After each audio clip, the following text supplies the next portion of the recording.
The names we read, the bells we ring, represent real people. People who are myth. They represent people who are in mourning. People who have an emptiness and void in their life because of that loss. The text we read for today is only a part of that longer text throughout John 11 when the story is told of Lazarus and his resurrection. There are a couple of verses that are especially critical, I think, to understanding what happened. The first is in when Jesus talks to Mary and her response, "Lord, if you had been here, my brother would not have died."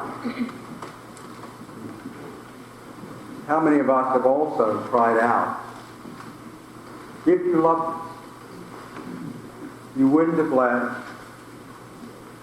die." Jesus sees the weeping of Mary, the tears of those who were coming out from the house with her. Mourning and grief are overwhelming. And verse 33 says, "He was greatly disturbed in spirit and deeply moved." And that word that's used there is a word that says your whole guts are torn apart in grief.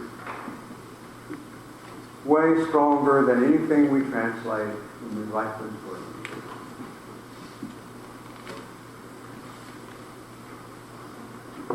There's anger, there's loss, and there's pain. It's far more than just a strong feeling. It's a passion, a depth of passion and emotion that's hard to translate. Following that, the shortest verse in the Bible, Jesus weeps.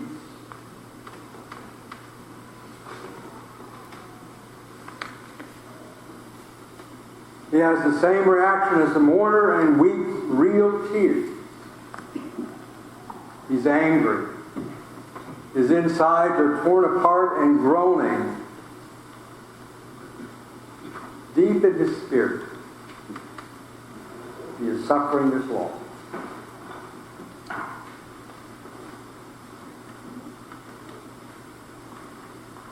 Jesus, even God incarnate walking among us, is broken in his heart and soul by the death of his friend Lazarus. Death grieves God as death breaks our heart and stirs our soul. It's in this context that we hear about the resurrection or resuscitation of Lazarus. Mary doesn't want to open the tomb. She says, "It will stink. He's been dead 4 days." Their belief was that the spirit lingered by the body for 3 days, but after that it departed. There was nothing left there but the shell of flesh. It decayed. And it's in that context that Jesus calls Lazarus out. Now later, Mary will pour perfume on Jesus' feet, even as she fell at his feet in grief on this occasion. That perfume is a reminder of the perfumes they applied to the dead when they wrapped them in cloth. But no perfume can erase it after that smell comes. Jesus says to him, "Come out." And in that saying, "Come out," death is defeated. Not forever. Lazarus will die. It's not like Jesus' resurrection. But he does, for a time, have life. And in that time, he is a witness to God's power and the depth of God's love and grace. We're like Mary. and Martha. When we lose those we love, we are consumed with pain and loss. And we need to hear those words that Jesus said to Lazarus, "Come forth. Come forth." We have to acknowledge grief and anger and loss. We have to acknowledge that those we love leave, and despite our celebration and rejoicing that they are gathered together with all the saints, we have that empty place. To pretend that we don't is foolish and will weigh us down, even undermining our relationships with those we continue to care for and love.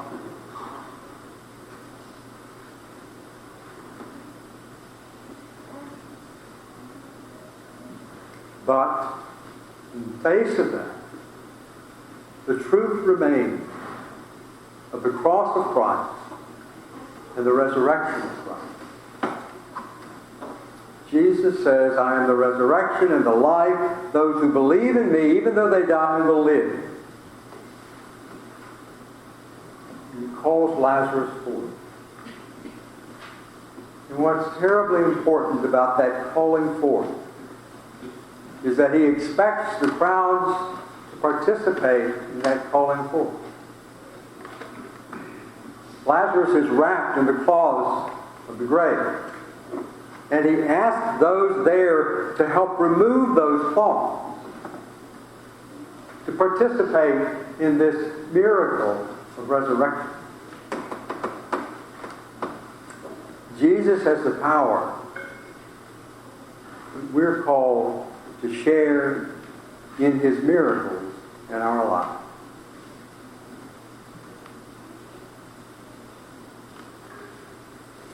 What other miracles are we called to participate in this life?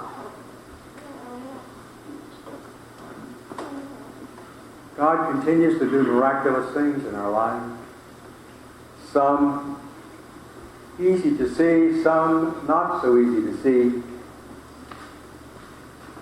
And God continues to call us to be part of those miracles in this life. Because it is not only the saints who have died who are truly saints. We confess and believe that we are all saints in the waters of baptism. We are set apart for God and for God's service. We are set apart to participate in his kingdom, to participate in his life and witness, to participate in the miracles that come every day, and we're open to see those miracles. We are the saints. And as Jesus called those saints to help Lazarus as he came forth, God calls us to be witnesses by helping and caring for others for his sake and in his name. Because we're set apart for God in the waters of baptism, we are holy. Not by anything we do, but by God's act making us holy. Because he loves us and declares us holy for the sake of Christ. And that holiness calls us to remember that we live for Christ, not just so that we are gathered with those we love at the resurrection, but so that we live in such a way that others come to know that love of Christ. That others see the hope of Christ in our lives. That others see the healing of Christ in our lives. God's kingdom is not something just waiting for us someday. God's kingdom, Jesus says, breaks into the world when people live as he calls us to live, when people show his love in their lives.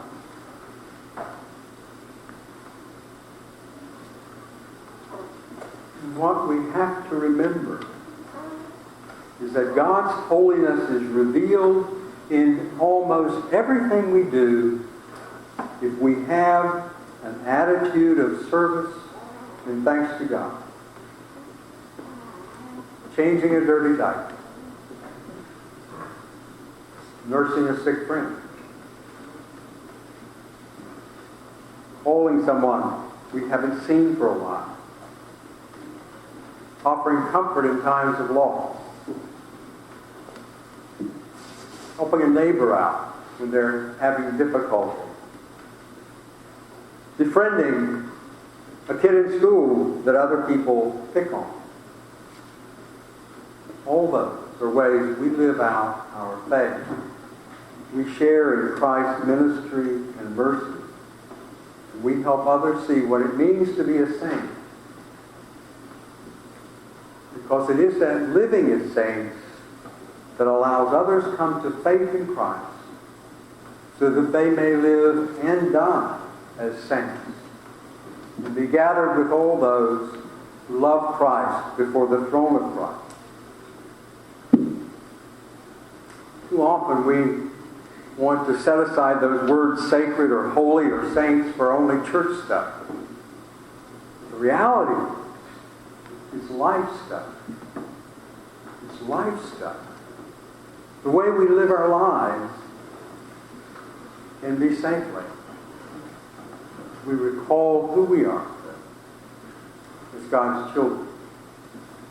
And it is in living that sainthood out that we honor those saints who have gone before us, those whom we love and have lost. Not truly lost, because they've been gathered in with Christ's elect, gathered in that great multitude of saints who've gone before us, gathered together with those who love Christ, who love God. People whom we too will join because we are the saints of God. Set apart in the waters of baptism, made holy, not by our act, but by God's act. God is still doing amazing things in the world. And He wants us to be part of those amazing things and to share His love. Even as He called those to unwrap the bands around Lazarus, He calls us to unwrap the bands that bind people in suffering and open to their eyes the hope we have in Christ. Amen.